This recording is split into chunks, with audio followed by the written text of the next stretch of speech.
Hi everyone, welcome back to Art a la Carte. In this video I'm going to do some paper cutting art. So I picked up this pack of craft paper at Hobby Lobby, and you can see it comes with all sorts of different colors in there. So I have that, I have a cutting board, I have an X-Acto knife, I have this little cardboard backing that I'm going to place everything on. And then I picked these up at like the dollar store, I think, and they're just little foam adhesive buttons. So they're just foam with sticky on both sides, and they're going to give me some distance. So let's see what I can create. This really isn't going to be a tutorial as I haven't done this a lot. So this is just a, let's see what I can do kind of thing. So this pack comes with 100 pieces of paper in 24 colors, and you get 4 sheets of each color. And the paper is a nice, not super thick cardstock, but really nice, will hold up.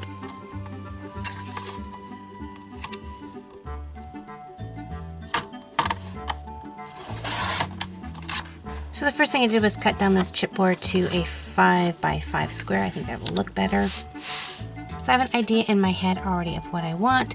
You could always create a little SketchUp thumbnail if you need to.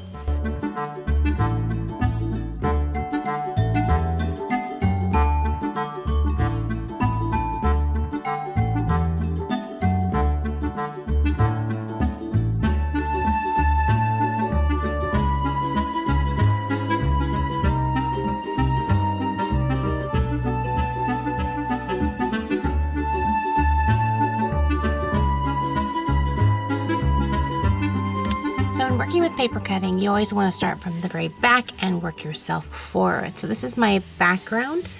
Kind of wanted to give a watery effect, but also kind of give the effect that it's getting darker as it gets deeper.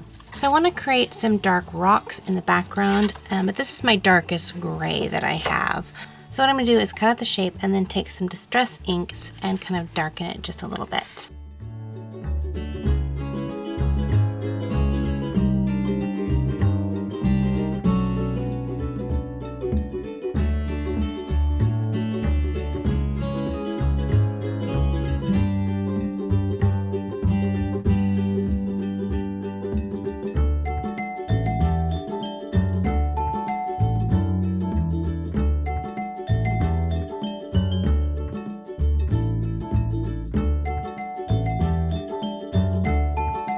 Paper's wet, so I want to be careful not to rip it, but I'm just going to tack it down with a little bit of glue and it should dry fine.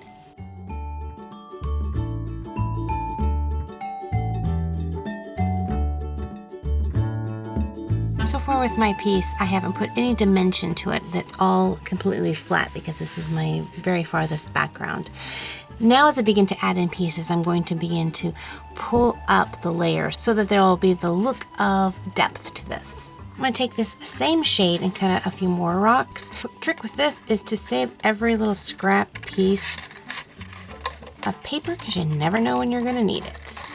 Also, it's good to remember that you can flip your paper around as long as you don't have anything on the back side to get just the right positioning and shape. I want to go ahead and create a little circle in there, so what I'll do is take my X-Acto knife and just cut that in there.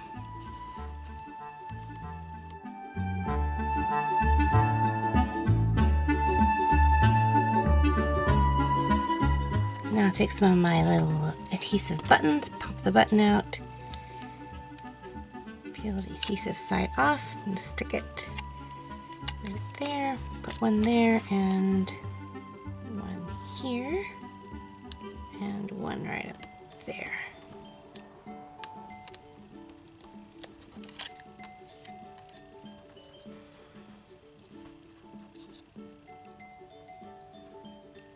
I should have done this part before I stuck this on here because I want to create some seaweed coming down, but I'm going to need this outlining shape.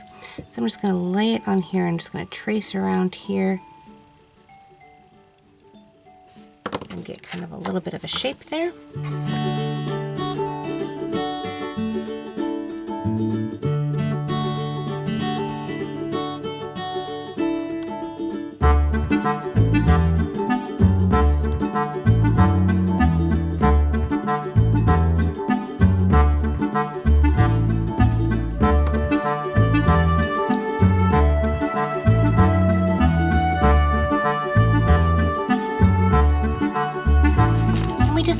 to build up the details, I think I'm going to put one more sticker over here to kind of give that a little support there. And we'll just keep adding on little decorations. Sometimes I find it easier to cut with scissors, sometimes I find it easier to cut with my X-Acto blade. But obviously if you're using an X-Acto knife or blade, just be careful.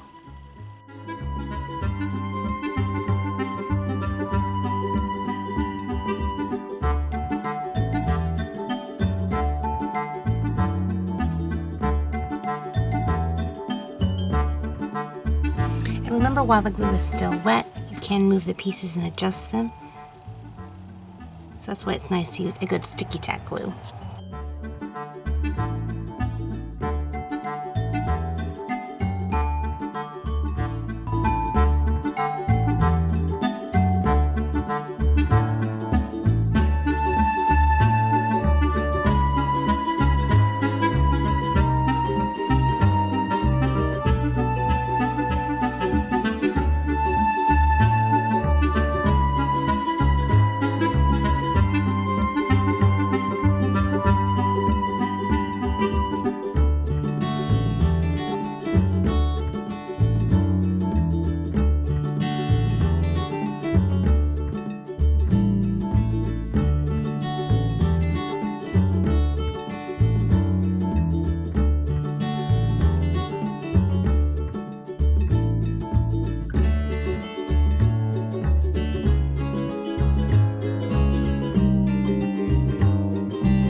So now I'm going to go ahead and add the button backs. Since this one is 1 high, this one is 2 high, this one needs to be 3 high.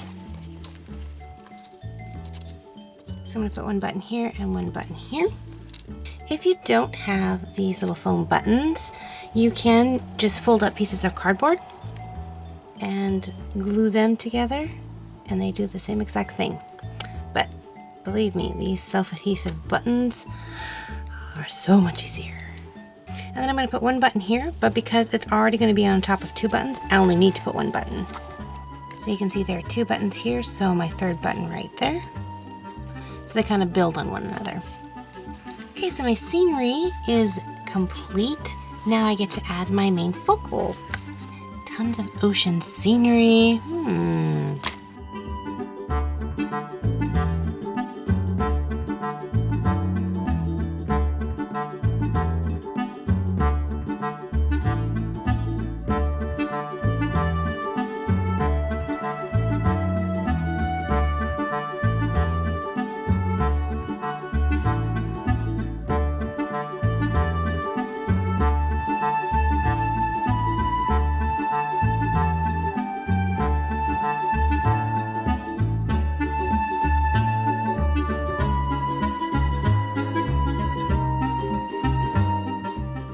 Now if you wanted to, you could even go through and add a face if you wanted to be that detailed. I think it's a little too small for me. You could, if you wanted to, just draw the face in, but I think I'm just going to leave it just this kind of style here.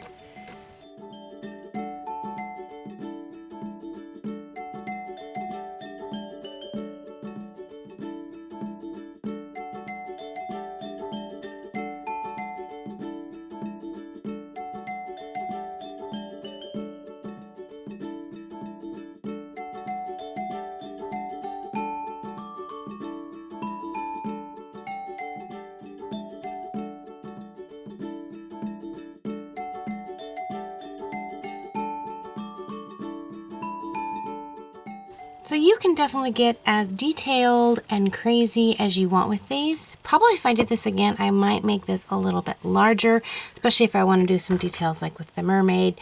It was fine for the rocks, but when I got to this size detail, it was just way too small for me. So just kind of play around with it. I also would recommend that your first time doing something like this, try something easy without a ton of detail in it, just to kind of practice on and mess up on that before you start on something really extensive. Because if you actually research paper art and things like that, they get crazy awesomely detailed. I always like trying brand new types of art and art mediums and art styles just to see if there's something out there that I like. This is fun, but I don't know, I think I might stick with drawing.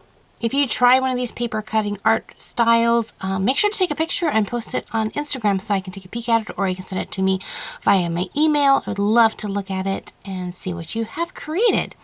If you're brand new to this channel, hit that subscribe button so that you don't miss out on any future videos. And until next time, God bless you guys, and we'll see you later. Bye-bye!